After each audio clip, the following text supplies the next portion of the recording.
Again,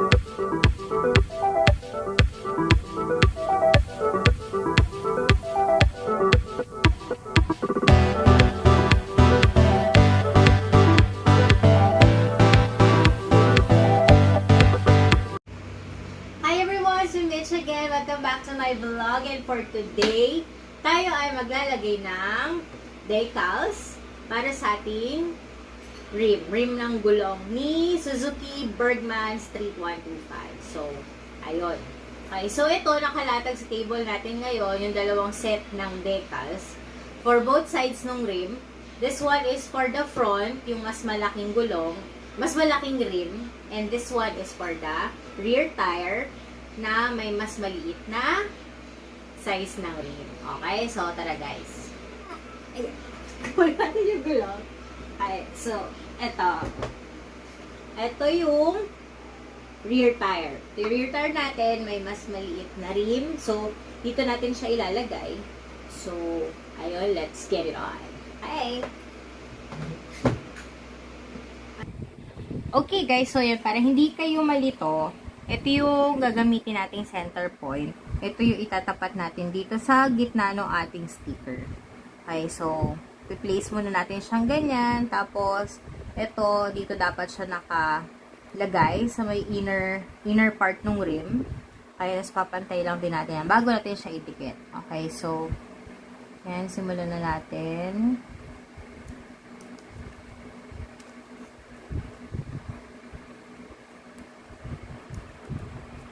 So, ito siya. Ito yung center. Ito yung center.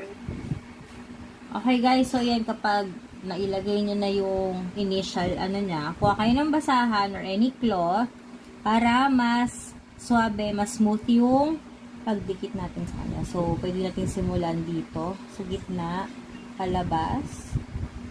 Okay. Tapos, to the other side. Yan. Tapos, yung other details, idikit na rin. So, pag na-secure na natin to, tanggalin na natin tong plastic sa ibabaw para maidikit na rin natin yung ibang details ng sticker.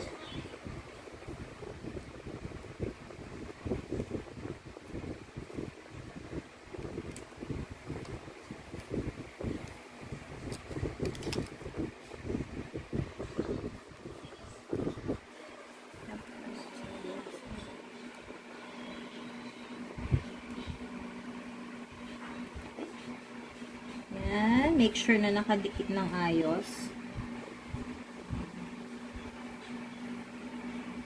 Okay. Okay. So, next naman. So, for this side naman, dito ka titingin. Kasi, ito yung center niya. Dito tayo mag-a-adjust. Okay? So, didikit lang ulit natin yung decal. Okay?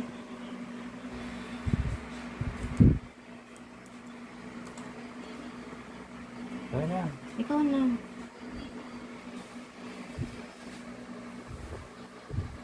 Okay, so ganun ulit.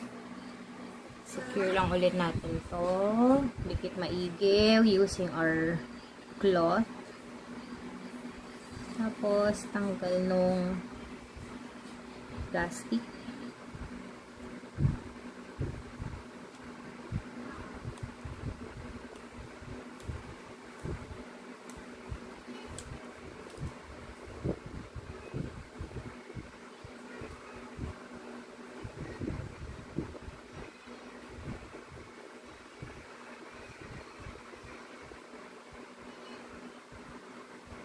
Yan.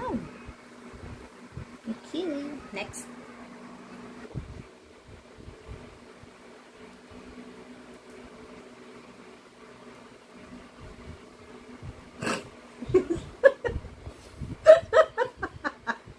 Enebe!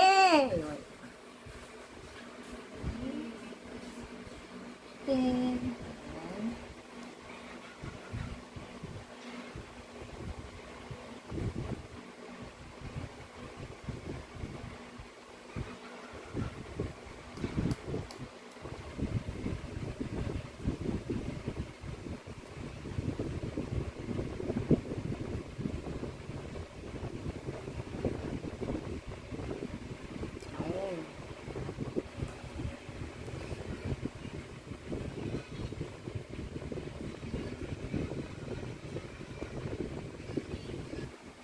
So dikit na natin.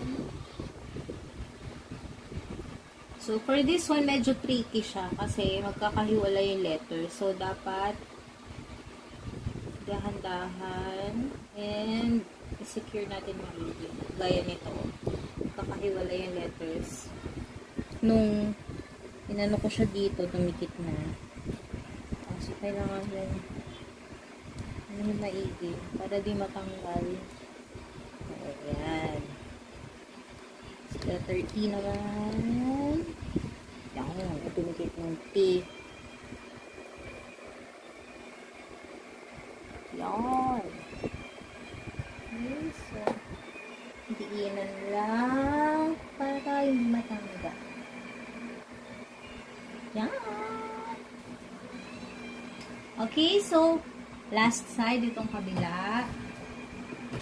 Ganon din yung process niya, okay? So, si Bergman, tapos street. Lagay na natin.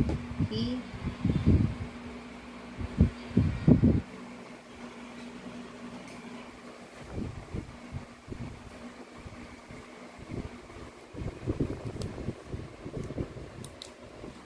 Okay, so yun guys, ito yung before natin. Ganito yung itsura. And, ito na yung nailagay na natin. Yung street na lang yung kulang. So, as you can see, mas maganda siya tignan, aesthetic, and mas may angas yung ating rim. Okay, so mamaya pakita natin yung tapos na ng both na gulong. Okay, so same process lang din naman yung gagawin nyo. Didikit nyo lang yung decals sa paligid ng rim. Okay. Yan guys, so last decal na tayo. Okay, so same lang yung ginawa ko dito sa isa. And yun, sana may natutunan kayo sa ating DIY na paglalagay ng tire decals. Okay, so yun. If you like this video, don't forget to like, comment, and subscribe. And hit the bell icon to receive notifications every time I upload a new video. Social media handles, nandyan na rin sa screen yun. And I will see you next time. Bye!